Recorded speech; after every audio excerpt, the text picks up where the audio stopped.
देख रहे हैं लाख टके की बात। मैं हूं आपके साथ अनुराग दीक्षित और आज की वो खबर सबसे पहले प्रमुखता से हम दिखाएंगे जिस खबर को लेकर हर किसी के जहन में सवाल था। आपसे थोड़ी देर पहले भारत के स्वास्थ्य मंत्रालय की तरफ से बताया गया कि भारत में भी ओमिक्रॉन के 2 मामले सामने आए हैं कर्नाटक के बेंगलुरु में। क्या कुछ इसका मतलब होने जा रहा है आने वाले वक्त में बताएंगे आपको। हमारे साथ खास पैनल भी होगा, एक्सपर्ट जुड़ेंगे और हमारे सहयोगी भी। लेकिन सबसे पहले ये रिपोर्ट देखिए।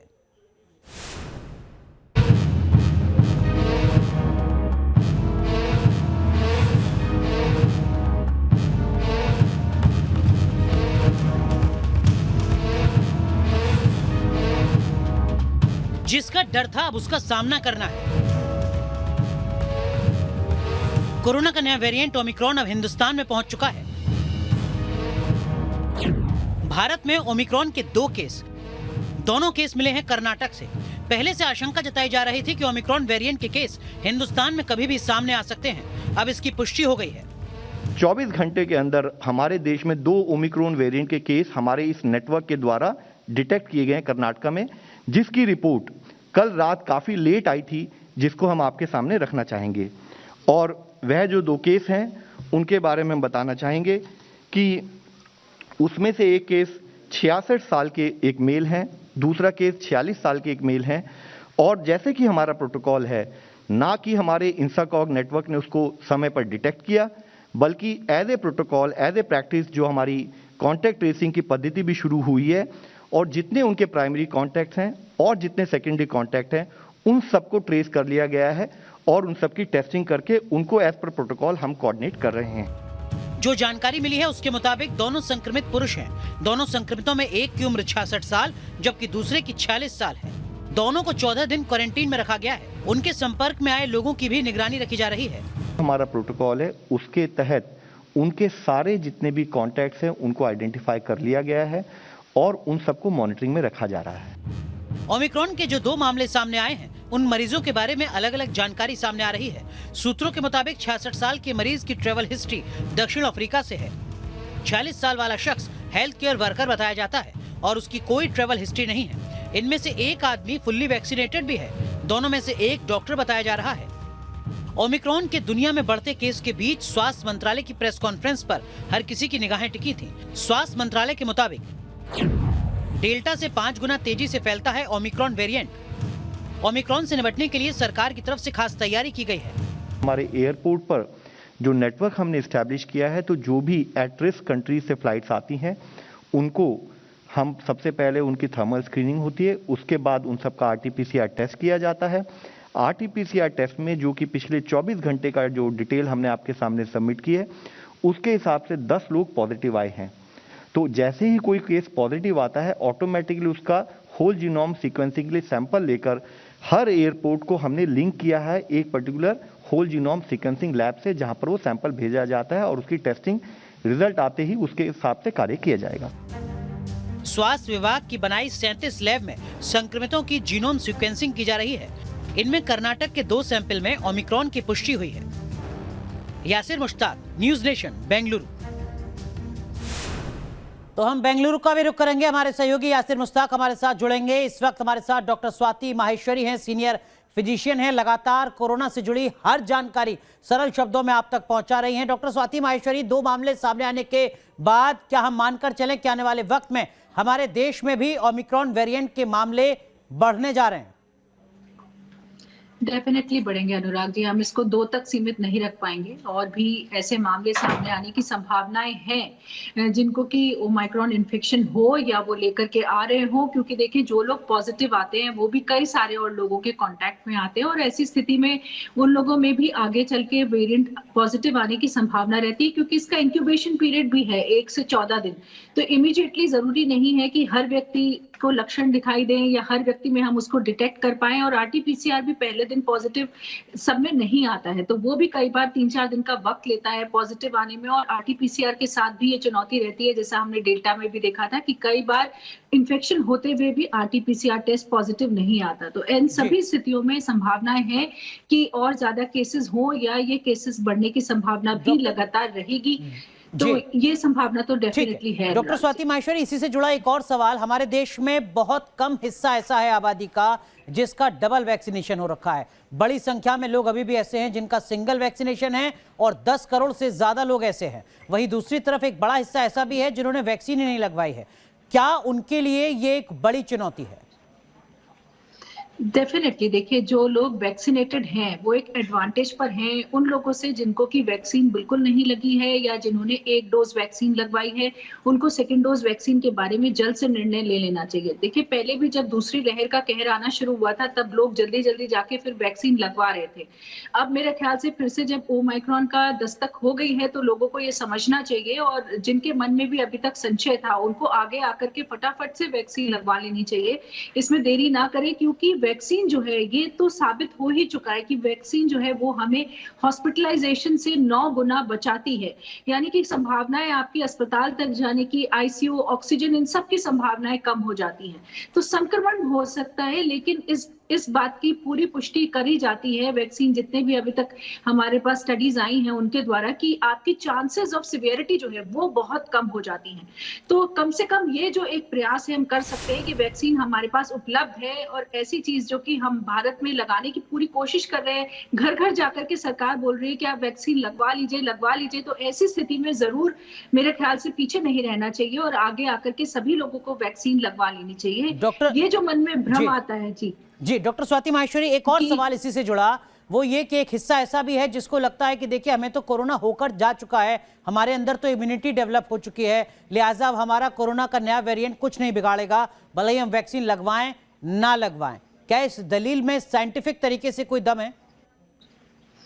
देखिए, मैं यही बोलूंगी कि चाहे आपको कोरोना हो चुका है या नहीं हुआ है तो भी आपको वैक्सीन लगवानी चाहिए। जब नेचुरल इन्फेक्शन होता है तब हम ये बोलते हैं कि 3 से 4 महीने तक आपके शरीर में एंटीबॉडीज रहती हैं, इसलिए आप उतने समय तक का इंतजार कर सकते हैं वैक्सीन लगवाने के लिए। और इसी तरह भारत में आपने देखा भी प्रोटोकॉल ये था कि जो लोग कोविड इन्फेक्टेड हैं वो 12 हफ्ते के बाद जो है लगवा सकते हैं वैक्सीन। तो वैक्सीन जरूर लगवानी चाहिए, क्योंकि वो एक स्ट्रक्चर्ड वे में हमारे इम्यूनिटी को एक्टिवेट करती है।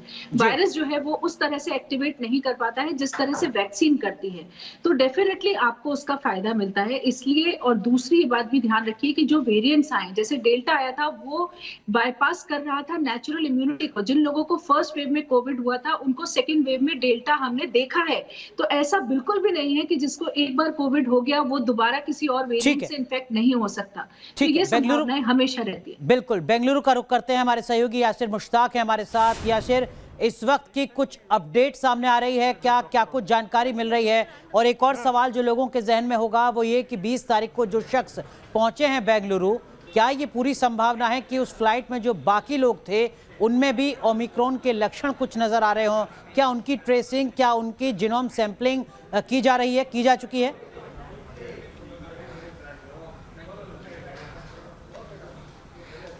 जी अनुराग, बिल्कुल। अभी जो है स्वास्थ्य मंत्री जो कर्नाटक है डॉक्टर के सुधाकर, उन्होंने यहाँ पे प्रेस ब्रीफिंग की है। उन्होंने कहा है कि जो पैसेंजर 20 नवंबर को साउथ अफ्रीका से बेंगलुरु आया था, जब वो पॉजिटिव वहाँ पर पाया गया था उसके बाद उसको क्वारंटाइन किया गया था और उसके सैंपल्स को है जीनोमिक सीक्वेंसिंग के लिए भेजा गया था। बाद में 23 नवंबर को उसका दोबारा टेस्ट किया गया, वो नेगेटिव आ गया। उसके बाद जो है वो 27 तारीख को दुबई वापस चला गया, और इस दौरान जो उसके प्राइमरी और सेकेंडरी कॉन्टैक्ट्स थे उन सभी के टेस्ट किए गए और वो सभी नेगेटिव आ गए। और उन्हें पर अब भी जो है नज़र बनाई गई है कि वो कहाँ जा रहे हैं, उनका ट्रैवल हिस्ट्री भी किया जा रहा है, नोट की कहाँ जा रहे हैं, लेकिन वो सभी नेगेटिव है। दूसरा शख्स जो कि एक डॉक्टर है, 44 वर्ष के, एक सरकारी अस्पताल में यहाँ पे काम कर रहे हैं, वो 21 तारीख को बीमार हुए थे। 22 तारीख को उन्होंने जो है टेस्ट कराया था और पॉजिटिव पाए गए थे। उसके बाद उनका जो CTU वैल्यू था वो काफ़ी कम था, जिस वजह से उनके सैंपल को जीनोमिक सीक्वेंसिंग के लिए भेजा गया। और उसका रिपोर्ट जो आज आया है वो आया है कि ये डॉक्टर जो है ओमिक्रॉन वेरिएंट से ही इन्फेक्ट हुआ है। इसके बाद जो है इस दौरान इसके सभी प्राइमरी और सेकेंडरी कॉन्टैक्ट्स को भी ट्रेस किया गया और उनके टेस्ट किए गए। और इस दौरान जो है 2 सेकेंडरी कॉन्टैक्ट्स और 3 प्राइमरी कॉन्टैक्ट्स जो है इस डॉक्टर के वो पॉजिटिव पाए गए हैं। सैंपल लिए गए हैं, जांच की जा रही है। लेकिन इस बीच 21 नवंबर को ओमिक्रॉन का पहला मामला सामने आया था और इन 10 दिन में ये वायरस 29 देशों में फैल चुका है। इसी से आप समझ सकते हैं कि इसकी फैलने की रफ्तार कितनी तेज है। आपको बताते हैं कि वो कौन कौन से देश हैं जहां ओमिक्रॉन दस्तक दे चुका है और अब तक कितना बड़ा खतरा बन चुका है।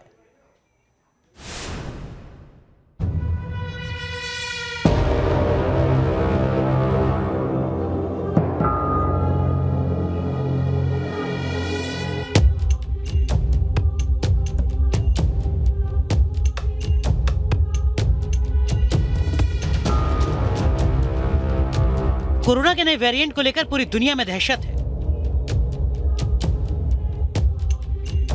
ओमिक्रॉन को वेरिएंट ऑफ कंसर्न घोषित किए जाने के बाद पूरी दुनिया में चिंता की लहर है। क्या डेल्टा वेरिएंट की तरह ओमिक्रॉन भी खतरनाक होगा? ओमिक्रॉन को दुनिया भर में तहलका मचाने वाले डेल्टा वेरिएंट से भी ज्यादा तेजी से फैलने वाला वेरिएंट कहा जा रहा है। इसकी झलक दक्षिण अफ्रीका में धीरे धीरे दिखाई भी दे रही है। दक्षिण अफ्रीका में मामलों में बड़ा इजाफा हो रहा है। पिछले 24 घंटे की बात करें तो मंगलवार को दक्षिण अफ्रीका में कोरोना के 4,373 मामले थे। बुधवार को यह आंकड़ा बढ़कर 8,561 हो गया।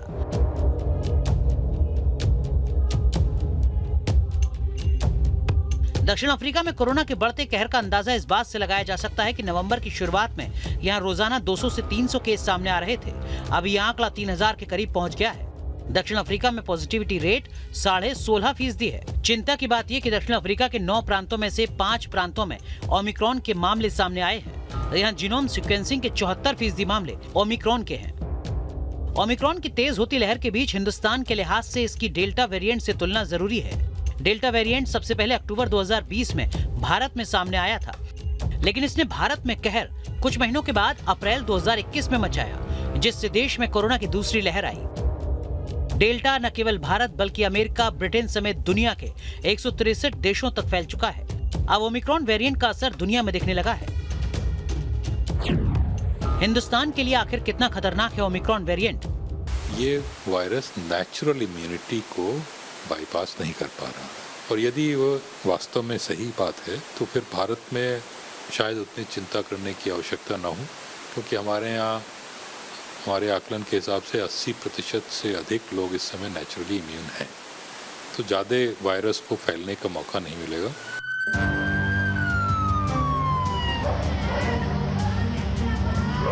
जब डेल्टा वेरिएंट की तुलना ओमिक्रॉन से हो रही है तो दोनों के अंतर को समझना भी जरूरी है। रिपोर्ट्स के मुताबिक ओमिक्रॉन दुनिया में कहर बरपा चुके डेल्टा वेरिएंट से कहीं ज्यादा तेजी से म्यूटेशन करने वाला वेरिएंट है। ओमिक्रॉन में कुल 50 म्यूटेशन हो चुके हैं। इसमें 30 म्यूटेशन तो उसके स्पाइक प्रोटीन में हुए हैं। स्पाइक प्रोटीन के जरिए ही कोरोना वायरस इंसानी शरीर में प्रवेश के रास्ते खोलता है। इसकी तुलना में डेल्टा के एस प्रोटीन में 18 म्यूटेशन हुए थे। वैक्सीनेशन की बात की जाए तो डेल्टा वेरिएंट पर वैक्सीन एफिकेसी करीब 80% रही है। ओमिक्रॉन पर वैक्सीन एफिकेसी की रिपोर्ट सामने नहीं आई है। डेल्टा वेरिएंट से मौत का खतरा 133% तक बढ़ा था। ओमिक्रॉन से अभी कोई मौत नहीं हुई है। वैसे हिंदुस्तान में डेल्टा के कहर के बाद बड़ी आबादी का वैक्सीनेशन हुआ, लेकिन अभी भी बच्चों का टीकाकरण नहीं शुरू हुआ है। तो क्या ओमिक्रॉन बच्चों को ज्यादा प्रभावित कर सकता है? साउथ अफ्रीका का भी देखें तो वहाँ भी इस समय भी बच्चों में हॉस्पिटलाइजेशन ना के बराबर है, तो बच्चों की तरफ से बहुत अधिक चिंता की आवश्यकता नहीं दिखती कि उनको इन्फेक्शन होगा भी तो खांसी जुकाम थोड़ा बुखार होगा, ठीक हो जाएंगे। ओमिक्रॉन वेरिएंट ऑफ कंसर्न है। इसको लेकर अभी भी बहुत सारे सवाल हैं जिसका जवाब ढूंढने की कोशिश हो रही है। सवालों के बीच अभी सबसे ज्यादा जरूरी सावधानी है। Team news nation. डॉक्टर सत्य माहेश्वरी, एक चीज मैं आपसे और जानना चाहूंगा, वो ये कि ज्यादातर लोग अभी तक जो रिपोर्ट सामने आ रही हैं वो कह रहे हैं कि बहुत ज्यादा घबराने की जरूरत नहीं है, ये वेरिएंट जानलेवा नहीं है, बहुत ही माइल्ड लक्षण सामने आ रहे हैं, तो क्या इसको हल्के में लिया जाए, बहुत ज्यादा पैनिक की जरूरत ना हो पॉलिसी मेकर्स को भी, या आने वाले वक्त में जैसा कि आपने कुछ देर पहले भी कहा था मेरे शो में कि जो पब्लिक प्रोग्राम्स हैं उस पर नए सिरे से सोचे जाने की जरूरत होगी, चाहे वो पॉलिटिकल प्रोग्राम्स हो या फिर आपके हमारे घर में होने वाले?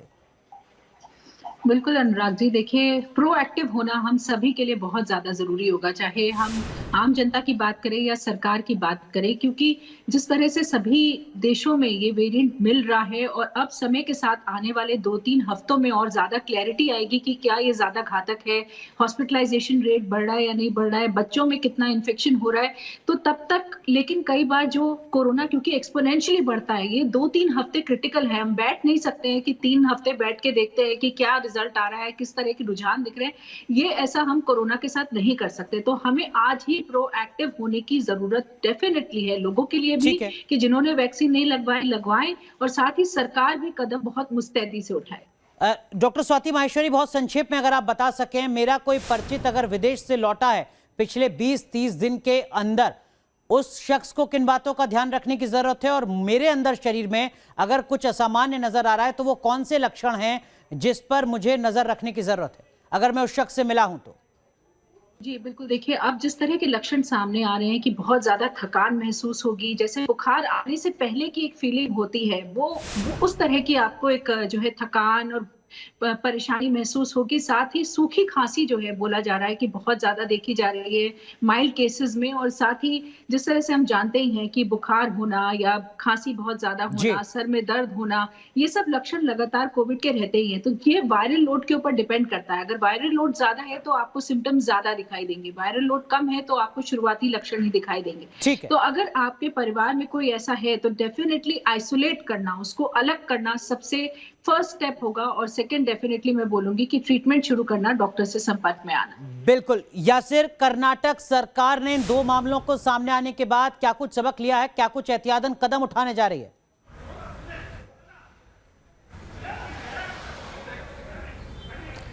जी बिल्कुल, देखिए जो टेस्टिंग है वो अब बढ़ा दी जाएगी, जैसे कि स्वास्थ्य मंत्री ने कहा कि ज़्यादा टेस्टिंग की जाएगी, और टेस्टिंग के ही दौरान जो है ये 44 वर्षीय डॉक्टर जो था वो पॉजिटिव पाया गया था और उसका CT वैल्यू कम आया था, जिसके बाद जीनोमिक सीक्वेंसिंग होगी, तो टेस्टिंग और बढ़ा दी गई है, और अब जो है ज़्यादा लोगों की जो है जीनोमिक सीक्वेंसिंग के लिए सैंपल्स भेजे जाएंगे ताकि पता चलेगा कि कहीं ऐसे लोग तो नहीं मौजूद है जिन्हें ओमिक्रॉन का इन्फेक्शन हुआ है। लेकिन फिलहाल कहा जा रहा है कि जो 5 लोग पॉजिटिव आए हैं, जो सेकेंडरी और प्राइमरी कॉन्टैक्ट्स हैं, उनके जो कॉन्टैक्ट्स हैं उन्हें उनको भी ट्रेस किया जा रहा है। तो 2 में ओमिक्रॉन वेरिएंट, उन 2 के 5 जो संपर्क में आए हैं वो पॉजिटिव हैं, उनकी रिपोर्ट का इंतजार, और वो जिनके संपर्क में आए हैं उनकी तलाश में इस वक्त कर्नाटक सरकार लग चुकी है। बहुत बहुत शुक्रिया आप दोनों का जुड़ने के लिए।